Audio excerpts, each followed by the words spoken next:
Grok in the jungle for Del Rosario. What? We mentioned that he likes to go for some crazy picks sometimes, like the Valentina, the Guinevere as well in the jungle. While he's trying to pull off the Grok in the jungle now here in Iesf. Last time we saw it, it was high. It was high, and it's just a very interesting situation here because earlier in the game number 1, we saw that for Indonesia, they had an assassin, right? And that assassin was critical because in the late fights, you saw that Soriano was just unable to get anywhere safe. He was chased away by the Black Dragon form, and he was deleted by Taz on the Gusion. Now, with an Akai instead of a Gusion, can Indonesia get the same kind of pressure onto Soriano? Well, that question will be answered very, very soon as we enter the game, Arashi. But this time, I think we can agree that we want to see the best of 3 go all the way. Oh, so absolutely. this time, me and Arashi will be predicting Indonesia to win, to use the caster curse to get the most value out of this incredible series of Indonesia versus Philippines. Once again, as we jump into the Land of Dawn with Taz starting on the orange buff and Del Rosario doing the same on the opposite side. Slow start for both these junglers. They are tankier junglers essentially, so they are going to be playing a lot more for utility, but I guess Taz on the Akai can be a lot more aggressive, and just like that, you can see that the Philippines, they really enjoy using Villaluna to get a lot of information and just be a big nuisance, and you can see the response coming in from the Indonesian players, the Philippines already dictating what the movements are going to be. Both teams, again, just fighting for that mid control that is so prio, so necessary now in this current meta. Both Taz and Del Rosario are looking to go for this Lethal Wanderer, but it does feel like Indonesia will have a bit more of an advantage with the faster wave clear in the mid lane. That's the Lethal Wanderer secured by Taz, getting him a bit more XP and gold to play with. So he'll have that power spike very early on, already at level 4. As we mentioned, the wave clear game is now being a lot more monitored, a lot more managed by the players from the side of Indonesia. They've suffered from it once, they are not trying to suffer the same fate again.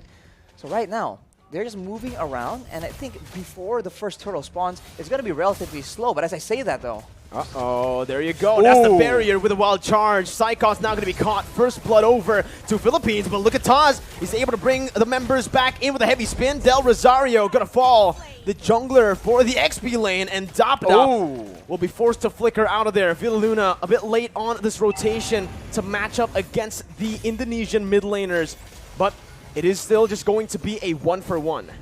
So 1-for-1, so both teams now holding their own, but this is where things get a bit hairy. The first turtle, where everyone has their ultimates, we have to see who can actually weave in the better team fight. No ultimate for Del Rosario just now. Taz gonna go for it. Will be able to secure the turtle with a brilliant retribution.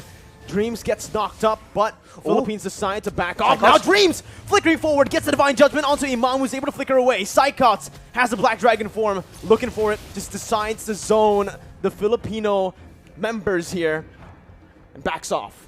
Back away, and we can take a look at how the changes have impacted this Faramis, right? The Cult Altar was used in that fight, and with one single spell, the rest of the team from Indonesia is able to melt down that HP bar. So it really isn't an all-win teamfight solution, but it is very situationally used to help save members from big burst damage.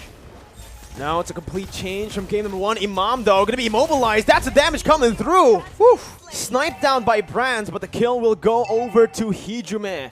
Brands sacrificing a bit of gold there in the bottom side, but will still be able to catch up down below to pick up that cannon minion.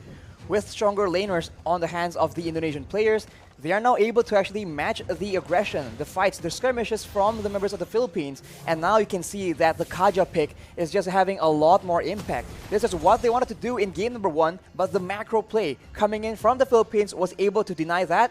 That won't be the case for this game though, and now this becomes a contest of proactivity. Who can have the higher work rate, the more versatile maneuvers, and just the more proactive plays.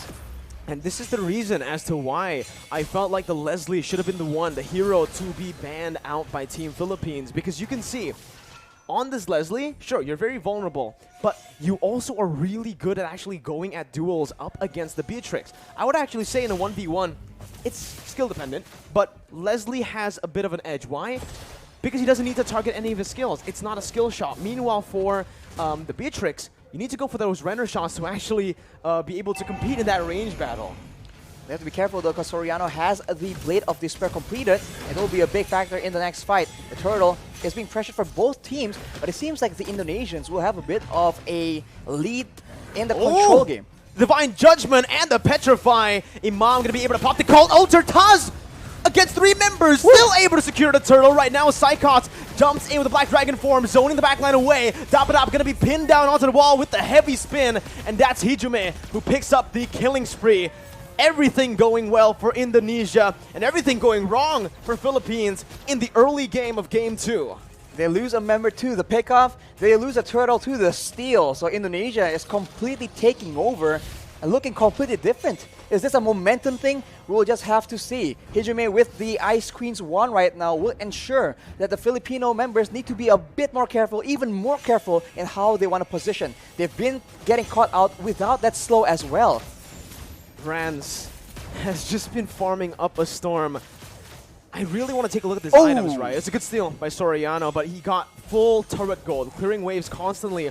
He should have more gold than Soriano here with the assist that he got as well. But here in the mid lane, the bottom side river, Del Rosario going to be chained up again, and that's the pin down with a heavy spin.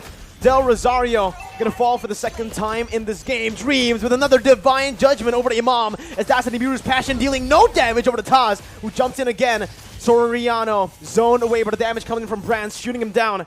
Dapadap finally rotating towards that bottom side, but it's a bit too late once again. Team Philippines falling more and more behind as we go and progress into the game.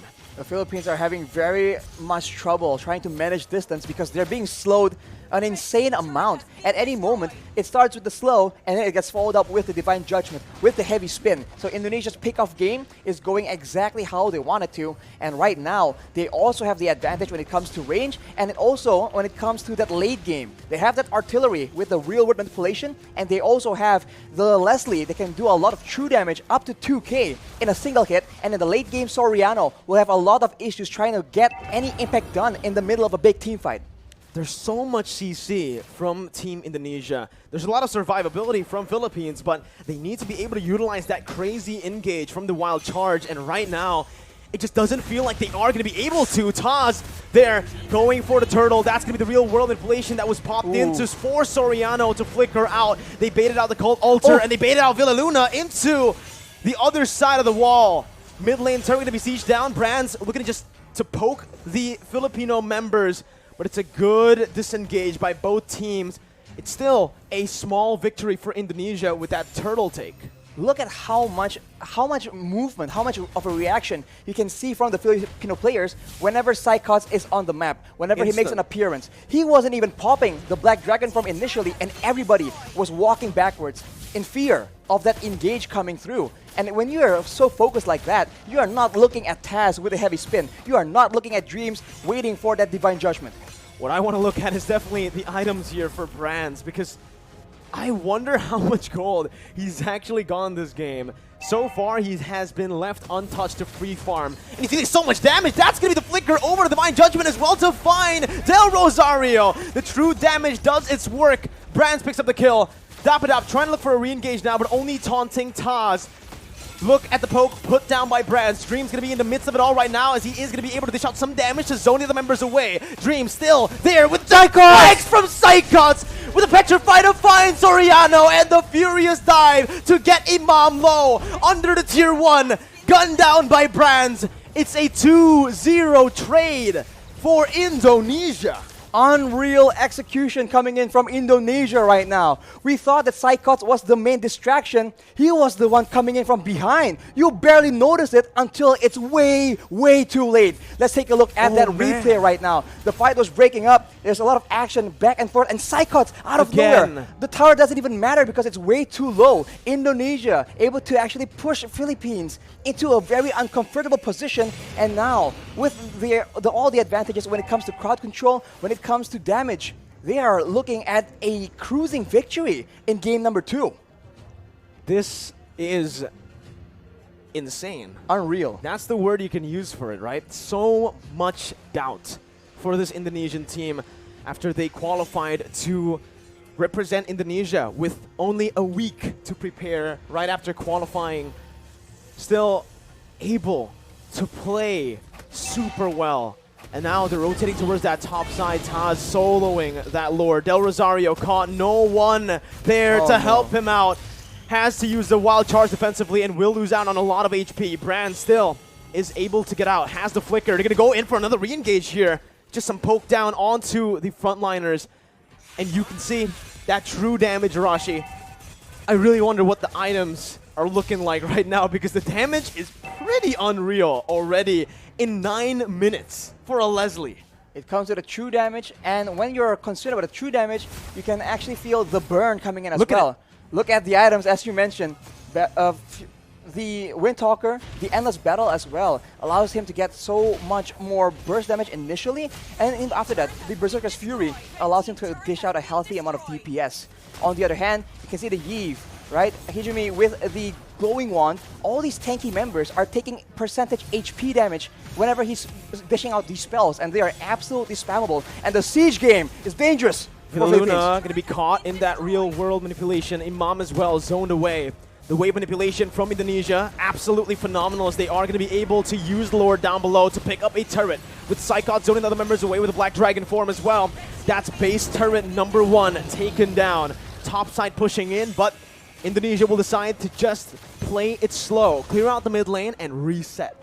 They have an absolute advantage when it comes down to those siege situations. Having the Iesf, having the Leslie means that you do not have to go and force those fights, because there's no other way for the Philippines to dish back that kind of damage. Soriano is the only solution they have, and at this point, when the only option you have, when you only have a single option, it becomes very easy for your opponents to try and adjust to that. But the Philippines, it seems like they are not willing to completely concede control just yet. They need to be very careful though, because the flank game, that flank game is just so on point from Indonesia right now. This is what we saw in Game 1, only just the opposite happening here in Game 2. Indonesia having control the whole 10 minutes early on. Philippines with a very similar flanking position here to look for something, but it's going to be a concealed play from Indonesia. And oh my god, Dream finds the Divine Judgment onto the best possible target. Soriano's out. Dapadap has to flicker out, but Psychos chases him down with a passive. Dapadap still surviving here. Only one member taken down, but that might just be the member that Indonesia needs to pick up some more base turrets. That high ground control is no longer available for Soriano. Dapadap trying to go in for some damage right there, but it's actually going to be petrified from Imam! He's going to be taken down. The wild charge in desperation. Villaluna in the back has to back off. It's an absolutely insane game and an insane performance from Indonesia as they knock Philippines down to the lower brackets. How? What? Oh my, we have no words left right now.